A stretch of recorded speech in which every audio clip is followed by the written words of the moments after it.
Ahmedabad airport પરથી નશાના હેરાફેરીનો પર્દાફાશ થયો છે। 37.20 કરોડની કિંમતનો હાઇડ્રોપોનિક ગાંજો ઝડપાયો છે। ડીઆરઆઈ અને કસ્ટમ વિભાગની સંયુક્ત કાર્યવાહી। બેંકોકથી આવેલા 4 ભારતીયોને અટકાવાયા હતા। ખાદ્ય ચીજોના પેકેટમાં છુપાવીને લાવ્યા હતા ગાંજો। ચારેની ધરપકડ કરીને એનડીપીએસ એક્ટ હેઠળ ગુનો નોંધીને કાર્યવાહી શરૂ થઈ છે। તો ચારેની ધરપકડ થઈ છે અને એનડીપીએસ એક્ટ હેઠળ કાર્યવાહી શરૂ થઈ છે। શું વધુ માહિતી મેળવી અમારા સંવાદદાતા હિતલ પારેખ પાસેથી।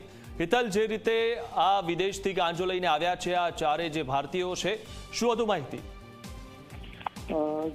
ચોક્કસ એવું કહી શકાય કે અમદાવાદ કસ્ટમ એરપોર્ટ પર જે પોલીસ છે એમને એક બાતમી મળી હતી અને બાતમીના કારણે બેંકોકથી આવતી ફ્લાઇટમાંથી આ 4 ભારતીયોને રોકવામાં આવ્યા હતા અને તેમની તપાસ કરતા હાઇડ્રોપોનિક જે ગાંજો છે એ મળી આવ્યો હતો અને જેની બજાર કિંમત 37.5 કરોડથી વધારે થવા જાય છે। સ્વાભાવિક છે કે અત્યારે આ પ્રકારની દાણચોરી કે હેરાફેરીની માત્રા વધી ગઈ છે ને એટલા જ માટે કસ્ટમ વિભાગથી માંડીને અન્ય એજન્સીઓ પણ એરપોર્ટ પર આ પ્રકારે મુસાફરો પાસેથી પકડીને અનેક વાંધાજનક ચીજ વસ્તુઓ પકડી રહી છે।